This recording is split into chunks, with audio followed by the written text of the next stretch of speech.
अमीर ननद की गरीब भाभी। रीना एक मध्यम परिवार की लड़की थी, लेकिन उसकी भाभी शिवानी एक बड़े घर की बेटी।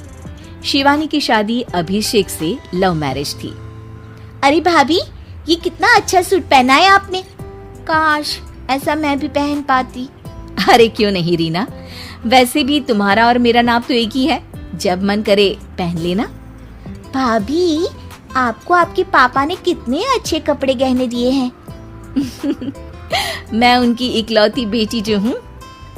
बेटी तो मैं भी इकलौती हूँ, लेकिन क्या करे, पापा है नहीं, पता नहीं कैसे होगी मेरी शादी। तभी वहाँ शिवानी की सास आ जाती है। अरे क्यों नहीं करेगा भाई तेरी शादी धूमधाम से, आखिर जिम्मेदारी है तो उसकी। और वो दिन भी आ जाता है जब रीना की शादी तय हो जाती है। अभिषेक, क्या हुआ? आप इतने परेशान तो कभी नहीं दिखे। कोई बात है तो बताइए मुझे।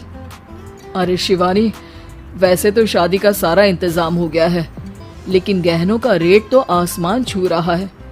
कैसे क्या करूं, कुछ समझ में ही नहीं आ रहा। थोड़ी देर में शिवानी अपने पूरे गहने अभिषेक के सामने रख देती है। ये लीजिए, गहनों का इंतजाम भी हो गया। अरे नहीं नहीं शिवानी, मैं ये गहने किसी हालत में भी नहीं ले सकता। ये तुम्हारे पिता ने तुम्हें दिया था, और तुम हो कि। तभी वहाँ सास आ जाती है। अरे तो क्या हुआ, इसकी तो हो गई ना शादी, अब किसे दिखाने हैं इसने गहने। सास गहनों का डिब्बा शिवानी के हाथ से लेकर वहाँ से चली जाती है।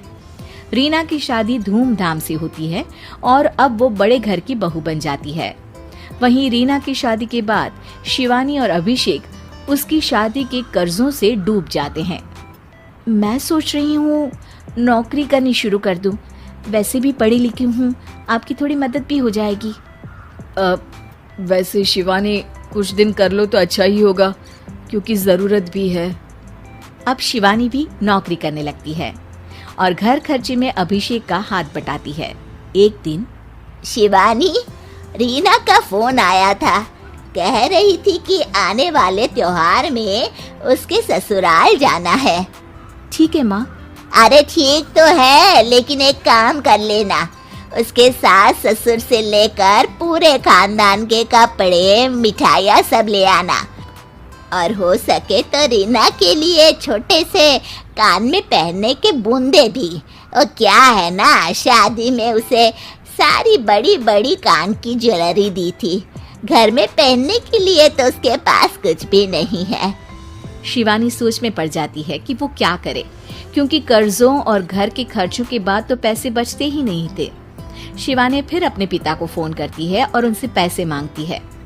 देखो शिवानी, मैंने तुम्हें शादी के वक्त ही मना किया था कि ऐसे घर में शादी करनी ही नहीं चाहिए। अरे अभिषेक को शर्म आनी चाहिए जो ससुराल से पैसे मंगवा रहा है। शिवानी को पिता की बात पर गुस्सा आ जाता है। आप मेरे पिताजी हैं और मैं परेशान थी, इसलिए आपसे मदद की उम्मीद की पापा। अभिषेक को तो पता भी नहीं है कि मैंने आपसे पैसे मांगे हैं। शिवानी सोचती है कि वो अभिषेक से बात करे, लेकिन फिर उसे लगता है कि वो टेंशन ले लेगा। तभी शिवानी की नजर हाथ के कंगन पर पड़ती है। सीधे बाजार जाती है और उसे बेचकर ननद के घर ले जाने का सारा सामान लेकर आती है और सास के सामने रख देती है। हाँ ठीक है, लेकिन फल थोड़े और अच्छी क्वालिटी के होने चाहिए थे। शिवानी कुछ नहीं कहती, वहाँ से चली जाती है। एक दिन शिवानी, रीना का फोन आया था, बहुत रो रही थी। क्यों माँ, क्या हुआ? सब ठीक तो है ना उसके ससुराल में? अरे तूने तो उसकी नाक ही कटवा दी। अब मैंने क्या कर दिया माँ? कह रही थी कि बड़े घर की बहू है भाभी, जो कपड़े दिए वो ब्रांडेड भी नहीं थे। तू तो जानती है ना उन लोगों का पहनावा कितना अच्छा है। तू तो मेरी बेटी का भला कभी सोचती नहीं। हाय भगवान, अरे बड़े घर की बहू है, इसी बात की जलन है ना तुझे, लेकिन याद रख मेरी बेटी का सोचने के लिए भगवान है, तुम लोग कभी उसका बुरा नहीं कर पाओगे। अब शिवानी के मन में सवाल था कि क्या ईश्वर सिर्फ रीना के साथ है, उसके साथ नहीं। लेकिन उसे सुकून था कि वो अभिषेक के साथ उसकी जिम्मेदारियों को निभाने में बराबरी की हकदार है।